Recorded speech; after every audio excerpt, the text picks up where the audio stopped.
pledge allegiance to the flag of the United States of America and to the republic for which it stands, one nation, under God, indivisible, with liberty and justice for all.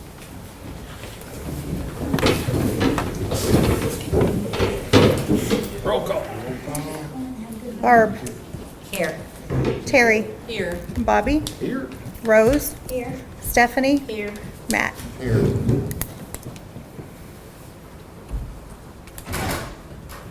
That was just him one. Do you want me to read this stuff? Or do you want Mr. Duncan to read this stuff? We need to go into the public hearing. Oh, yeah. So whoever's chairing the meeting should open the public hearing, and then I'll explain it. Now you call the order. Notice of public hearing for the purpose of the proposed use of municipal road aid funds in the amount of $66,074.43. All right, the public hearing's open, and by explanation, the city is eligible, as are other local governments, to receive funds by the state, funds that are derived from the road tax on gas. And it's estimated that this year, as Councilmember Brown just indicated, that we will be eligible for a total of $66,074.43. That is purely an estimate. They've been lowering those estimates lately because of the COVID-19. People aren't driving as much and therefore not deriving as much tax. So that's not a fixed number. But the purpose of this hearing, it is required by KRS Chapter 174, Section 100, that we hold a public hearing in order to receive public comment, if there is any, regarding what the public believes that we should use these funds for. And so at that point, Mr. Chairman, we would open the floor up to any comments from the public. Ladies and gentlemen, Howard, do you have any comments? Tammy? All right. Maybe they're in line outside. They're waiting, Yeah. checking in. So with that, we'll close the public hearing. Move on. Announcements. City offices will be closed for Independence Day on July 3rd. Our caucus meeting is on July 7th. Our council meeting is on July 14th. Can you hear him, Mike? I'm sorry. There's no microphones. Can we get approval of the agenda? Motion. Second. Barb. Yes. Terry. Yes. Bobby. Yes. Rose. Yes. Stephanie. Yes. Matt. Yes. Can we can combine the approval of the Yeah. minutes? Your pleasure. Motion. Combined. Second. Barb. Yes. Terry. Yes. Bobby. Yes. Rose. Yes. Stephanie. Yes. Matt. Yes. Citizen comments? Howard? We don't have Major Mark, Chief Best had to go on a call. I don't know if you know what it was for. Medical emergency on South Main, all of my things there. Well, we have Cardinal, Matt Bowden. Yes, Here's Fire Chief Chief. Best. Just in time. It's your turn. Oh, yeah. Where do I go? Right there. Sounds good. Sorry about the delay there. Good evening. Report for May statistics for the Walton Fire District. We made 120 EMS responses during the month of May. An additional 56 fire responses. We had 18 motor vehicle crashes, 8 overdoses. And that was all during the month of May. So unfortunately, we've seen a little bit of an uptick in the overdoses come springtime. So hopefully we'll see improvements there. As far as what's going on at the fire department, we got a new ambulance that we ordered. We've been working on this for about a year now. It is scheduled to be completed and delivered the end of June, beginning of July. So we're gonna have this new ambulance that you'll see running around town here. The storm siren, I don't know if y'all recall me talking about that, the one that the fire department got the pole and had the siren mounted and whatnot. It's expected to be completed, hopefully within a week, but I'm gonna say before the 1st of July, definitely. We got the siren mounted on the pole, everything's in place, the electrical wiring is run. We ordered the control box for it, so that when there was a tornado warning, it would automatically activate with the other storm sirens throughout the county. And that has to be installed because of COVID-19.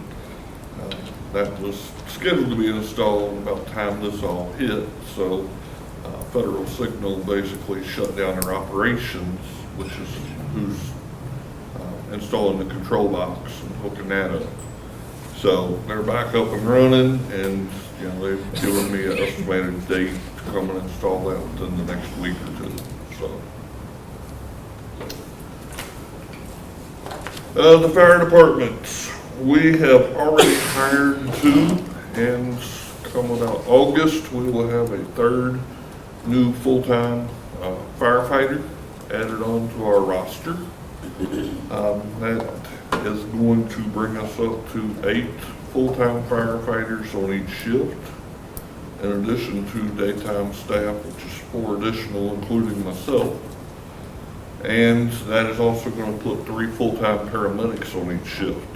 So that's a new milestone and a goal that we have set that we've achieved. Since I become chief, I've been working on continuing to increase our staffing levels and provide better service to the citizens of our district. In addition to that, we still got part-time paid personnel as well as a growing number of volunteers. So that's all additional.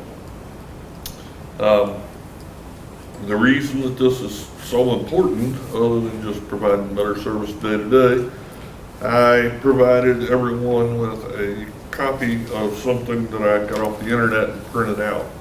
And I've talked in the past about trying to improve our ISO rating for the department. Currently today, we are considered to be a 4 and 4Y rating. And if you read through this paper, the national average and most common rating for fire departments across the nation is a 5.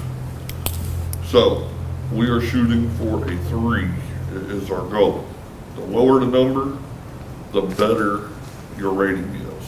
And this handout that I gave you explains what ISO is about. And it basically has to do with the service that the fire department is capable of providing to the community to minimize the risk of fire damage. It's all done by the Insurance Services Office. So every couple, 3 years, they'll come out and they'll inspect all of our equipment, our records, our staffing, things of that nature in various areas. And then they assess and count the points that we get in each area. And the breakdown of that is all listed with bullet points on here. Realistically, I don't see where any time in the near future we're going to get less than a 3. It'll probably be after my tenure. Hopefully, the department will be able to eventually get down to a 2 as far as ISO rating. But less than 1% of all the fire departments in the country get a rating of a 1. So if you're talking about a rating of a 1, generally you're talking about Los Angeles, San Francisco, Houston, New York City departments that just we don't compare with. 50% of the scoring comes from staffing levels, training, and the location of firehouses. We've got 2 firehouses currently. It's one of my goals, and I'm hoping as we increase our staffing levels to be able to hopefully see a Station 3 materialize. And that would be strategically positioned to benefit the citizens the most throughout the district. 40% of the scoring comes from the availability of water supply. Prevalence of hydrants, how much water is available for putting out fires in general. There is a decreasing amount of our district that does not have fire hydrants available still. Again, that area is decreasing because more and more hydrants are going in. I keep stressing the importance of us being able to get out each year and actually flow and test hydrants. This all pertains to ISO. We've already started Boone County hydrants for the year. We've got Bullock Penn hydrants in our district, Walton City hydrants in our district, as well as some Kenton County hydrants. So it's really important and helpful for us to be able to get a better rating, to be able to get out and take care of these hydrants. 10% comes from the quality of the area's emergency communications 911 system. Boone County Dispatch has got the highest rating, to my knowledge, that they can get. They're constantly working with Boone County Fire Chiefs Association and anything that they can do to help improve, to help all the departments in the county improve their ISO rating. They've been very good about working with us and helping us out in that area. An additional 5.5% comes from community outreach, including fire prevention and safety courses. Our public education department, if you will, a lot of emphasis has been being put on that. We try to get out to public events such as Old Fashioned Day, as we was talking about earlier. We do CPR, first aid training courses for businesses as well as citizens. And we meet up with groups of school kids, whether that be in daycares, local schools within the district, so on and so forth. So we get out and try to get with the public, educate as much as we can. Then the other part is 5 driving miles from the nearest fire station. If a homeowner's home is located somewhere outside a 5-mile driving distance from a fire station, then their rating is automatically the worst, and that is a 10, which means that their insurance rates go way up.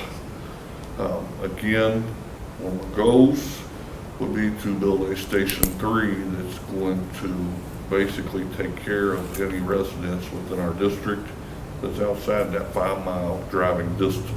So if and when the day comes that we're able to build a 3rd station and man it, then those specific residents, citizens would be tremendously helped. Anyone who gets a 10 on our ISO rating, basically what that means is they have not met the minimum standard requirements set forth by ISO. So again, 4, better than average, but we're not satisfied with that. We think, no, we can do a little better than that, and we're striving for a 3. So that is all I have to report, unless anybody has any questions for me. Thank you, sir. Thank you. Thank you all. Major Marks made it.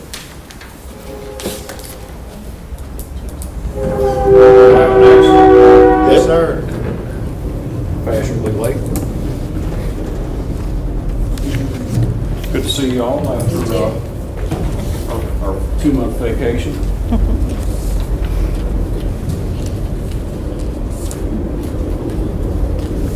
Thanks,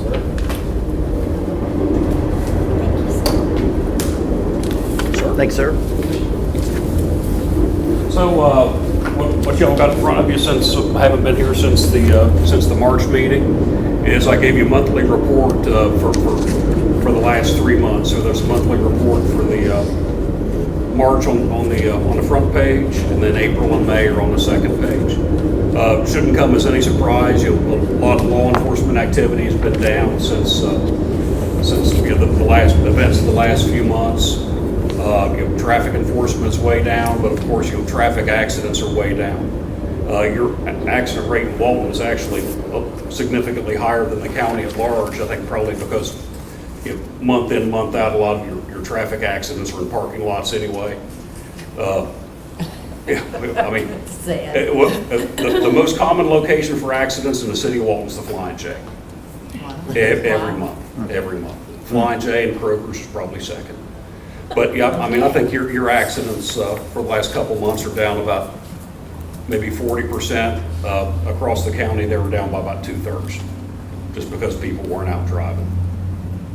But, you know, we're kind of getting back to business as usual, and the weather's getting better, and everybody's getting out and about, so I think we're kind of back to status quo now as of the 1st of June.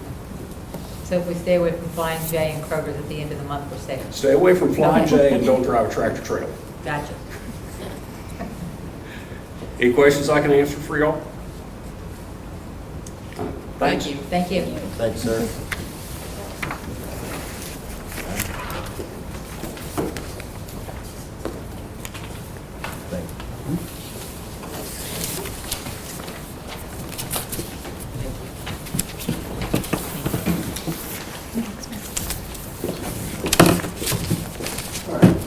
Thanks, everybody.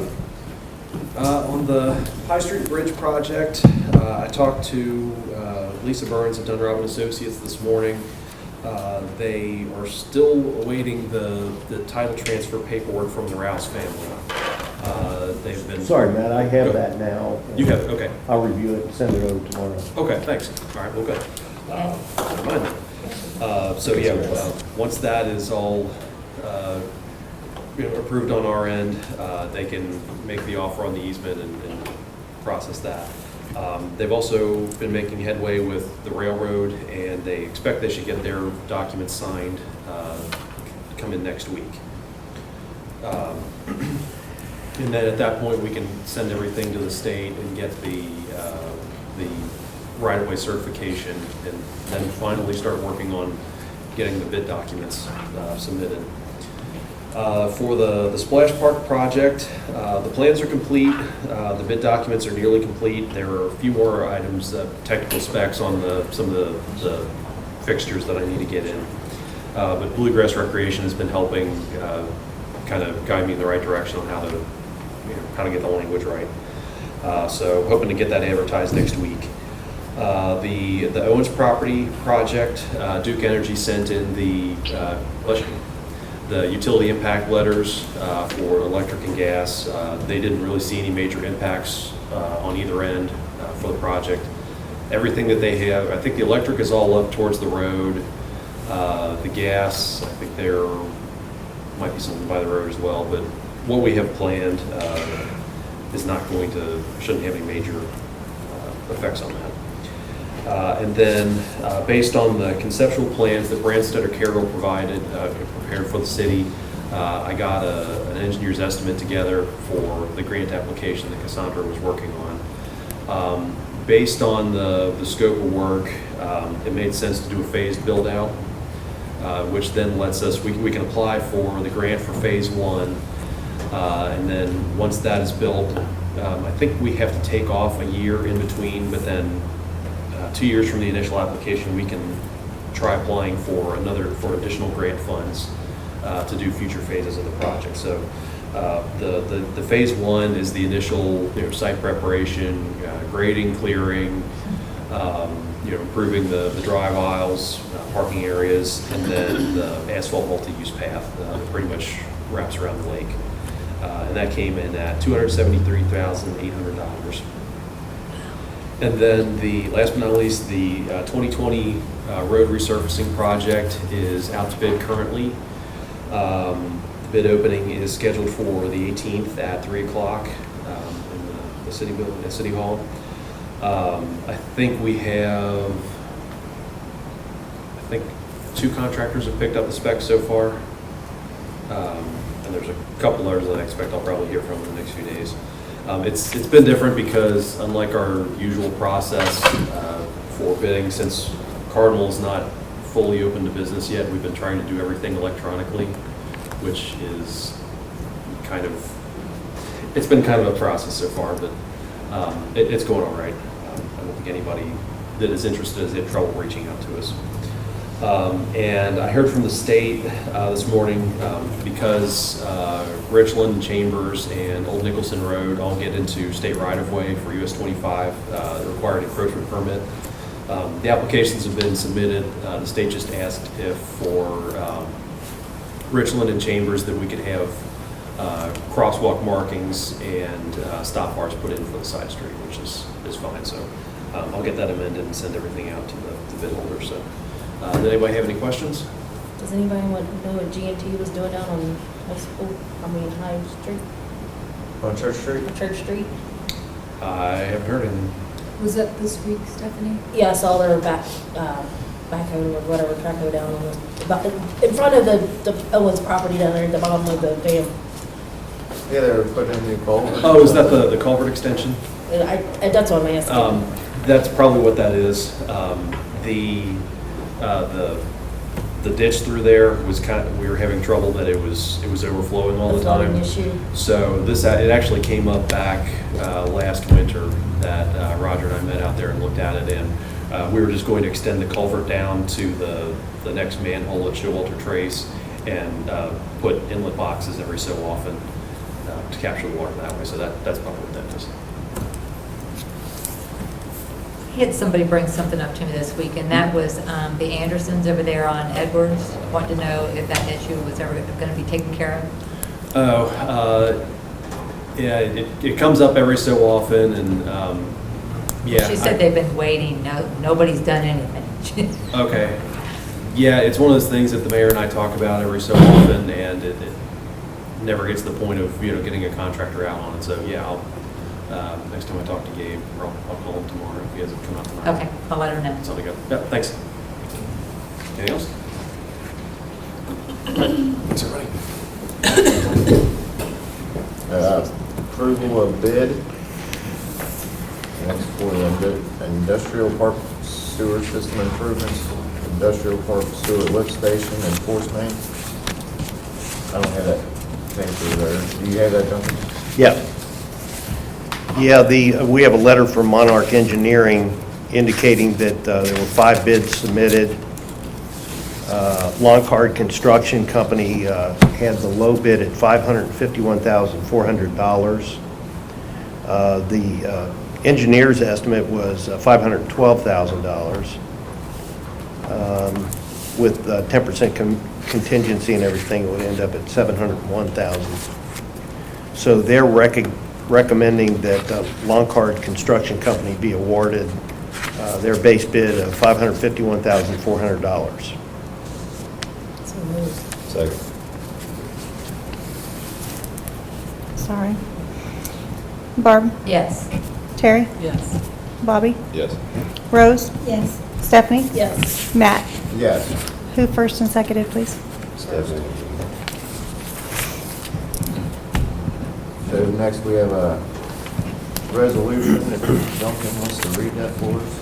Yeah, this is Resolution 2020-06, adopting and approving the execution of a municipal road aid co-op program contract between the Incorporated City and the Commonwealth of Kentucky Transportation Cabinet, Department of Rural and Municipal Road Aid for the fiscal year beginning July 1, 2020, as provided in the Kentucky Revised Statutes, and accepting all streets referred to therein as being streets which are part of the Incorporated City. This is the annual municipal road aid resolution authorizing the mayor to sign the contract so that we can receive that money that we talked about earlier this evening for road aid. So you can approve that by motion. Motion. Second. Barb? Yes. Terry? Yes. Bobby? Yep. Rose? Yes. Stephanie? Yes. Matt? Yes. Next, we have an ordinance 2020-03, enacting and adopting a supplement to the Code of Ordinances of the City of Walton, Kentucky for 2019, ordinance prepared by American Legal Publishing, our second reading. Well, that's the title. The summary is, from time to time and at least every 5 years, we must put the ordinances that we adopt periodically into a code book so that city staff and the public can find by title and type the ordinance as it might pertain to what they're interested in. And Sharon had that done, and I've reviewed it, and they're all there. And as indicated, this is second reading, and you can and should adopt this ordinance by motion. Motion. Second. Barb? Yes. Terry? Yes. Bobby? Yes. Rose? Yes. Stephanie? Yes. Matt? Yes. And next we have ordinance 2020-04 of the city of Walton, Kentucky, amending Schedule 1A of Chapter 74 of the Walton Code of Ordinances in order to provide the installation of stop signs in Oyster Valley subdivision in the following locations: a four-way stop at the intersections of Oyster Valley Drive and Chardonnay Valley, and a three-way stop at the intersection of Benito Drive and LaSalle Court.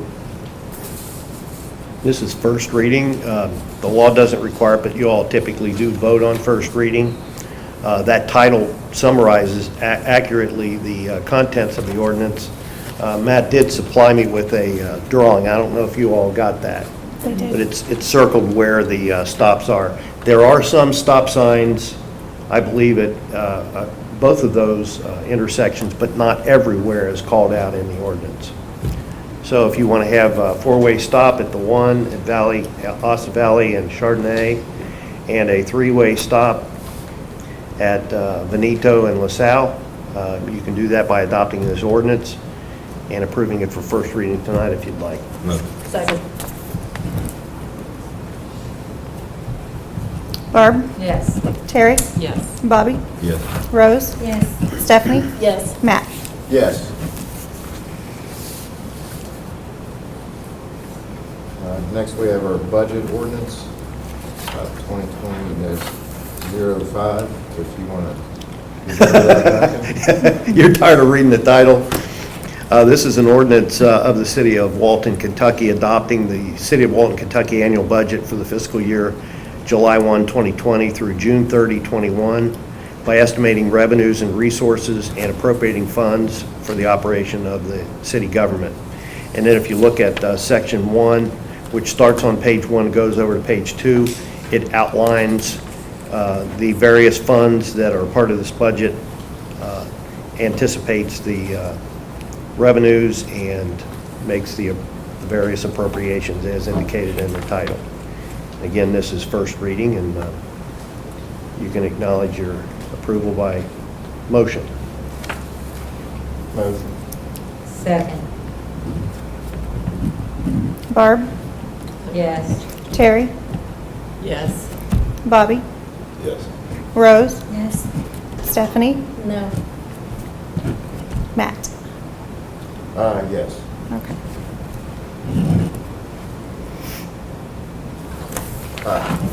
This is council comments. Laura? Do you have any? I'm good. I'm good. That's good. Motion to adjourn? Mr. Mayor, Who seconded? Mayor comments?